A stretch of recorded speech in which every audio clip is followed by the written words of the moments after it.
All right, welcome back to another special episode of some Wednesday deep dive across Culture Daily TV. Our guest today is Jerry Ragonese, former RIT Faceoff man, MLL, PLL, and one of the premier instructors, if not the premier instructor of the Faceoff. Welcome to the show. Very, very kind of you to say. Thank you so much. Pumped to be here. Yeah, so for those who are might be new to the channel, that our goal on Wednesdays is to kind of go a little bit deeper on a subject. So, um, I actually saw recently that you were doing some presentations. I think at the New England Lacrosse Convention, just about the modern face-off. Just kind of curious, like, you probably spend a lot of time with people who don't know that much about the face-off. What's kind of your goal in doing those conventions? What are you trying to kind of teach maybe the general lacrosse public?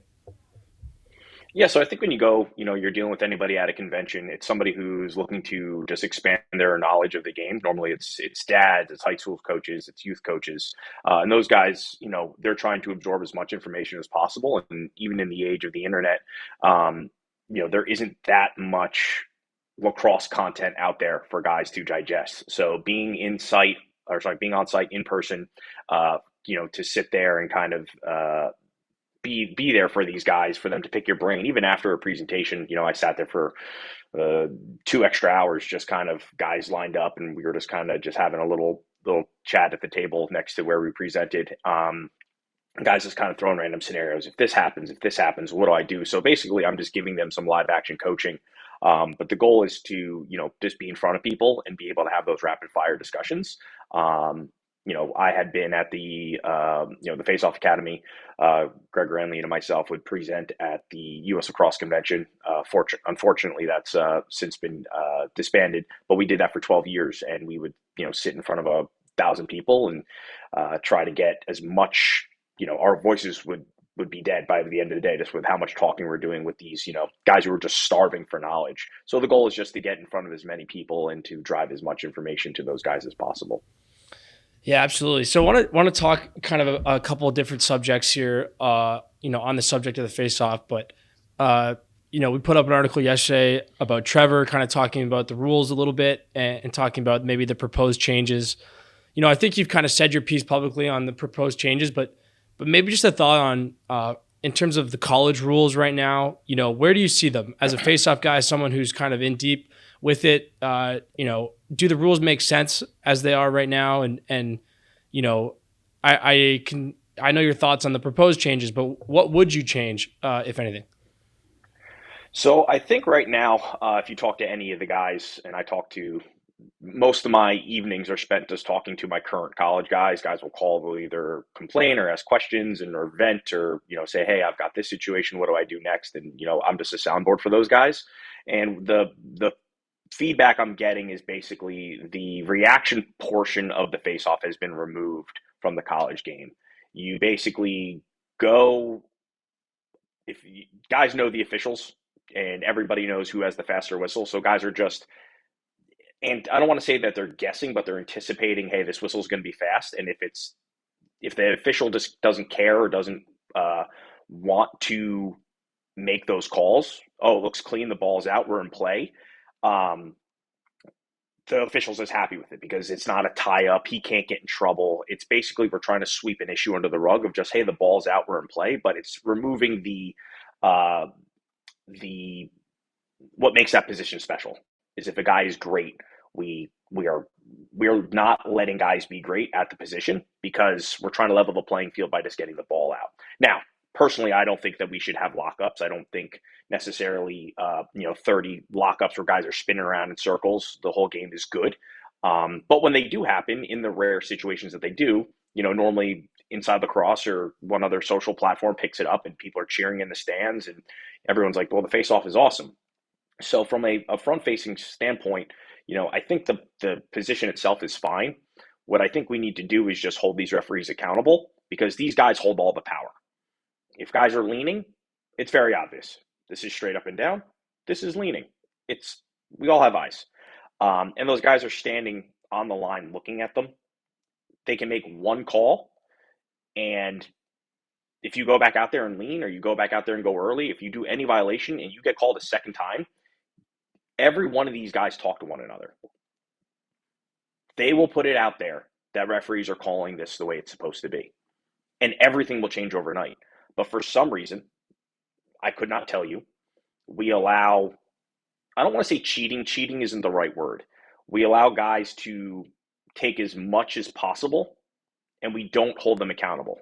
If you step in the crease in indoor, what do they do? Call Whether you it's a toe or a whole foot, they every call you. time.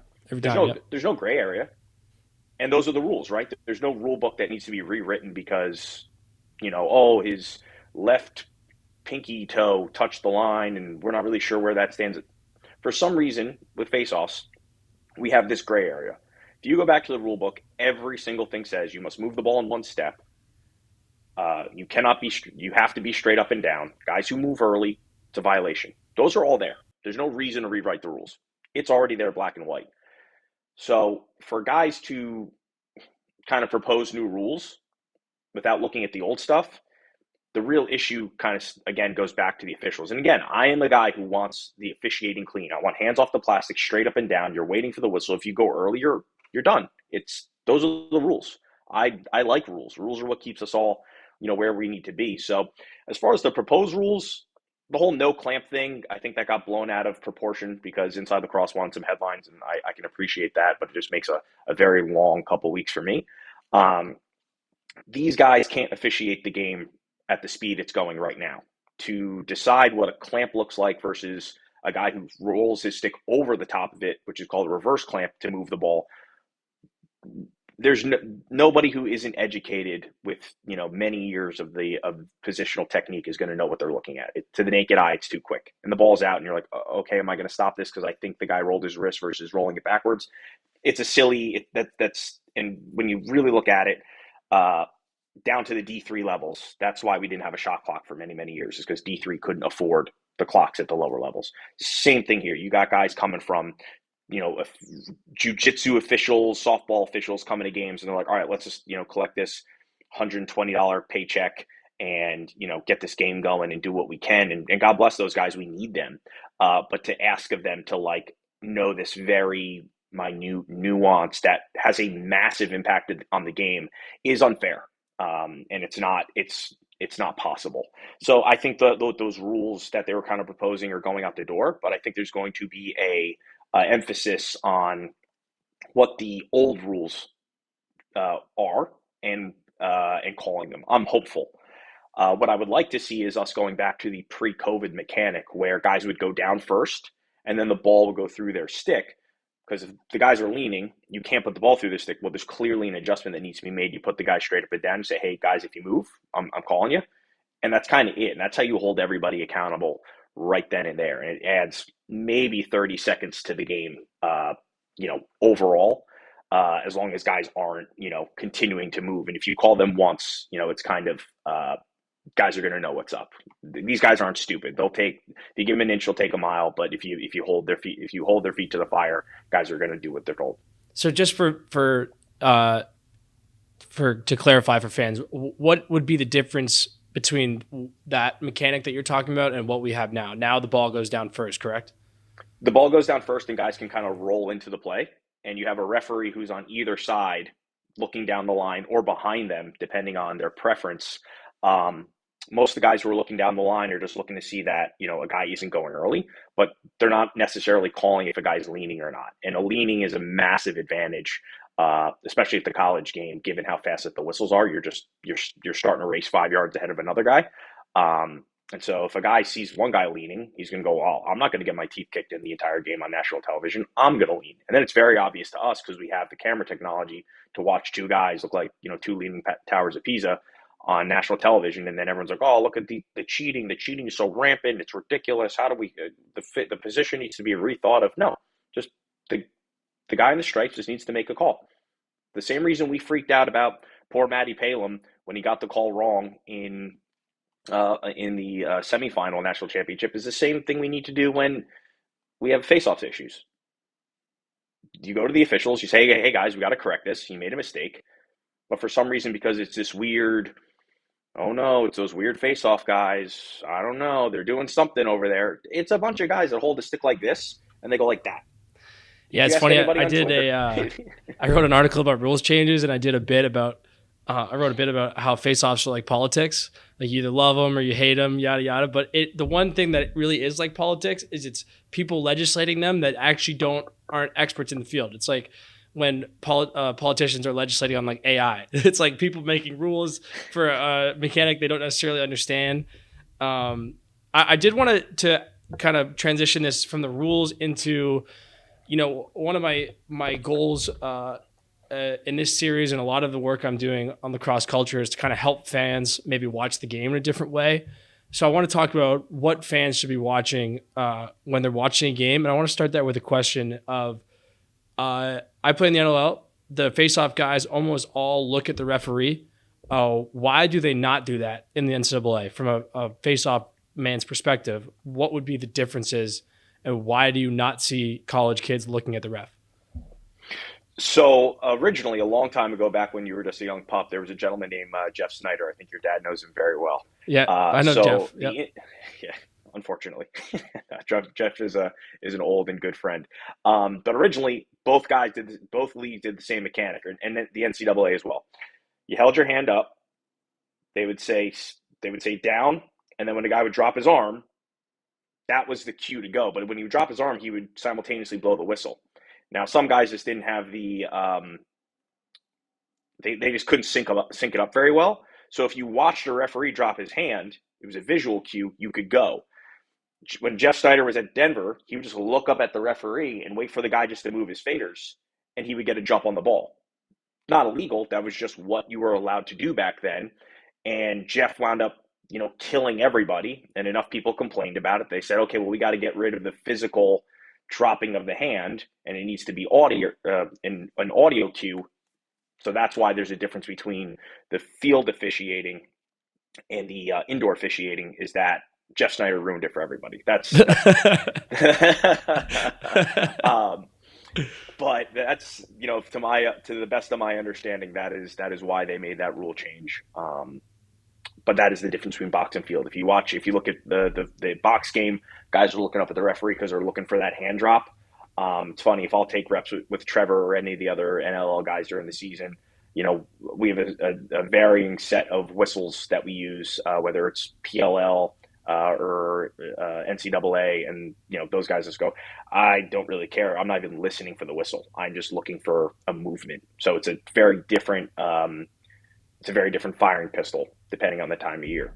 Yeah, well, it's that's interesting. So kind of progressing. You are on an individual coach at the youth level, so you have athletes everywhere. So when you're watching games, kind of help take a fan inside your perspective. When you're watching two guys go against each other, what are you watching for? What should fans be looking for in terms of, some of the nuances of the position with the rules as they're set up now?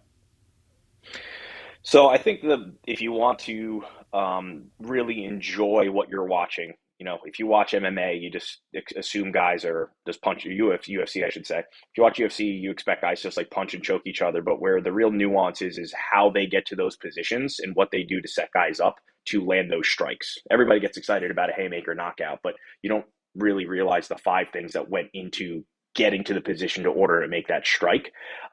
So for fans, I would not just the ball popping out. That's easy to see. Ball, whistle blows, ball came out. What you want to watch is when guys get kind of hung up when they look like they're trying to leave. What his opponent's right hand is doing. So how that opponent reacts to losing the initial race to the ball is what we call a transitional counter. He's made a decision that, okay, I can't get the ball anymore. I got to stop this guy from getting out, and him trying to put that ball back on the ground. And if he does put the ball back on the ground, if he can pick it up himself, I consider that not just one face-off win, but two, because you just took one back and then won one. That's a two face-off win swing, in my opinion. So that's really interesting to kind of watch the ones where you steal back those little plays, those gritty first downs in football. I like to watch the counter game as a purist of the position, and I think that's something that's easily grasped by new fans. Is that guy didn't get what he wanted off the whistle?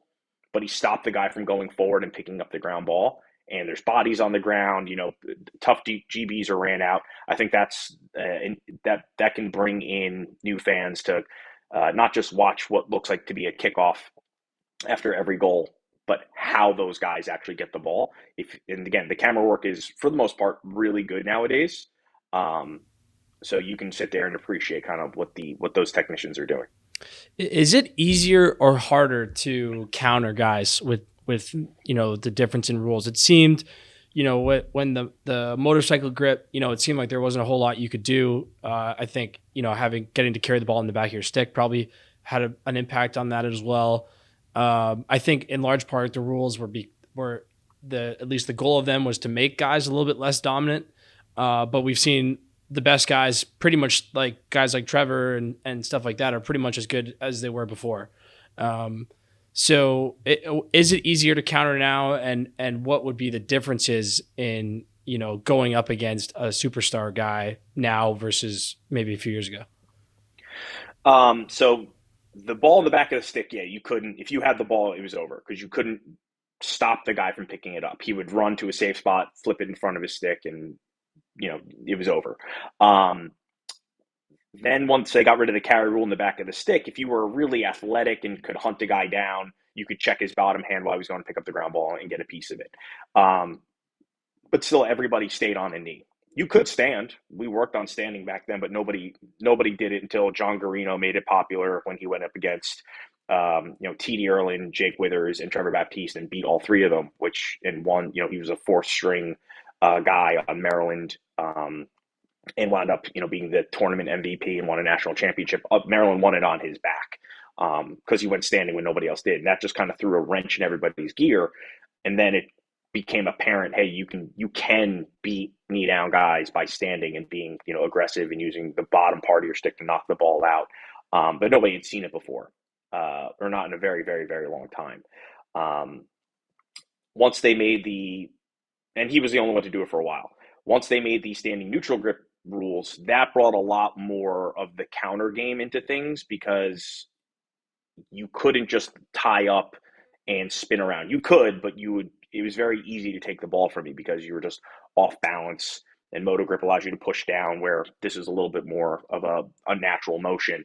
As far as the rule changes, I love the standing neutral grip change. I know everybody kind of romanticizes the knee down days, and it was a lot of fun. Uh, it was dirty, it was gritty, you know, big guys just pushing into the ball, but it was literally the best guy who could get to the ball would win. Now there's a lot more nuance and a lot more opportunities to get the ball back. Um, and the counter game, there's so many more layers that makes it far more interesting, in my opinion, as a technician.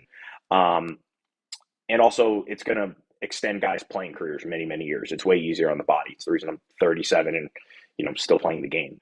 Um, if I was knee down, I would have retired at 20 or 28 or 29. It's too hard on the body. Yeah, the other thing with that too is this is a partly of a shot clock, increase in scoring thing. What most teams play at least two guys now, Yes. in a game, which from my perspective is nice. You don't just have one specialist, but I got to imagine for you knowing so many guys out there, it's got to be fun too to see more of your guys getting into games. Yeah, and what you'll see is coaches taking kind of like a two quarterback approach. You'll have a rushing quarterback that does one thing, and then you'll have like an option or passing quarterback that does another. So you'll have a guy who is a clamp or top rail specialist who wants to pop the ball out in front or pop it through his legs to his wings, or then you have a guy who comes in and wants to remove the ball from his opponent uh, and throw him on the ground type of thing. So you can kind of throw two different looks, like UVA's running this, John Hopkins running this, Penn State's running this. I know other teams have interests in doing this, so a lot of our counter artists are being recruited now just because they can counter. Because again, at the end of the day, you're going to run into a better clamper eventually. There's a bigger fish in every pond. You have to have an alternative option. You can't just go to your second best clamper, who your first clamper can't win. Well, why roll out a guy who's not as good as him and just see what happens? So these coaches are starting to understand that, and they're recruiting appropriately. So now you're seeing that kind of two-headed dragon situation roll out at probably about half of the teams in the NCAA this year, which is cool to watch. Yeah, it's awesome. I was at the Cornell Lehigh game on Saturday. Cornell is rolling too. Jack Cascadon's Mhm. taking the majority, and then Mark Silos kind of comes in and creates some chaos. I think it makes the games more fun. And also, my brother was a goalie. I've been a part of having a sibling in college lacrosse when you're the number two for a position where only one guy plays. It sucks. So having those guys play all the time is good. So that kind of leads me into a question. Most college fans know the big names, Weirman, Naso, a lot of the best players. Who are some under the radar guys who you think have a potential to really make some noise? And then, you know, uh, specifically on that kind of counter artist, I think that's a really interesting idea. Who are some people that fans maybe should keep an eye out for on that side of things as well? I think probably the biggest name that you're not paying attention to yet is Tommy Burke. Tommy Burke's been a three-time All-American at Vermont the past couple of years, and now he's at Ohio State, which just a better program. No disrespect to Vermont, but they with Big Ten rosters tend to have a different caliber of athlete. So paying attention to him now that he has some more athletic guys on his wings is going to be interesting just to kind of watch this, his hand speed, getting the ball in and out, and also he's done a great job with his transitional counters. He's a big, rangy guy. He'll go pro this year for sure. But I think some people are kind of sleeping on him because he's either been an honorable mention or third team All American. Where if he was on an ACC team, he'd be a second teamer time and time again. I love Tommy's game, and he'll have a great professional career. I love the Colucci kid at UVA. He's a Colgate transfer, New Jersey guy, just tough, gritty kid. Does not care if he touches the ball or not. He just wants to put guys on his back. That's a great 1-2 punch with Anthony Gobriel, the transfer from Navy. Um, and UV. Everybody asked, "Oh, what's UVA going to do without Petey Lasala?" They're going to be completely fine. Completely fine. They may see less goals because Petey was, could score from X and stuff like that. He was a rare treat to see there. But the 1-2 punch of Gobriel Colucci, they'll be fine this year. As far as a pure counter artist, Navy's Zach Hayashi is going to be. He'll be a household name by the time his career is done. He plays like a bull in a china shop. He absolutely. If you touch that ball, I hope you strapped in because you're going for a ride. He's the mechanical bull. Doesn't care if he touches the ball. He'll flip you over, and he kind of runs through you like a running back. He was a running back at McDonough, powerhouse program in Maryland. One of my favorite guys to watch play. He's just so violent and so aggressive. And if you do get that ball, you're gonna have a bad time. So guys have to be absolutely incredible with their exits to evade him. Another guy I think is not a household name but should be is Logan Premtage, another Jersey guy at Delaware. He's shown up massive in big games. The only knock on him is that he's just constantly injured, but I think he's actually coming off another injury from the winter, but he'll be playing very soon. Kid has fast hands, just a dog, super gritty, 5'8" on his best day, but plays like a guy who's 6 foot 13. Love his game. And then the two-headed monster at Johns Hopkins, Logan Callahan and Tyler Dunn. I think that's another good 1-2 punch. Both those guys can do everything, though. I think that's where they kind of stand out. Both those guys can counter, and both those guys can pop you out the front. Those are the non-household names I think of at the moment outside of the big guys. Yeah, no, that's great. That's exactly what I was kind of hoping we'd get into. I really think highlighting guys who might not be on TV all the time is something that's important to me, and glad we can kind of do that. So I just want to end with one kind of more topic. How many Division I teams would you say have faceoff coaches who actually played the position? And curious, like in season, what's your communication like with coaching staffs around the country? Because I imagine, there's lots of guys looking for thoughts or whatnot, and if you're not comfortable sharing, that's totally cool too. But what's that kind of process like of going from a specialized position into college lacrosse? Yeah, so I'll answer the second part first. Or sorry, the first part first. I think probably the amount of guys that have college coaches that have faced off is in the sub 3%. Wow. And then you're probably only at 1% of guys that know what they're talking about from a standing neutral grip side of things. Because again, we changed the rules so much that a guy who played, even when I was in college, 2010, your late 30s, you're in you're probably settling into a good role at a good school. You've probably never taken a serious standing neutral grip rep. And so you're only speaking theory because you've never done it. And again, that's more to the rules committee than anything. They just never.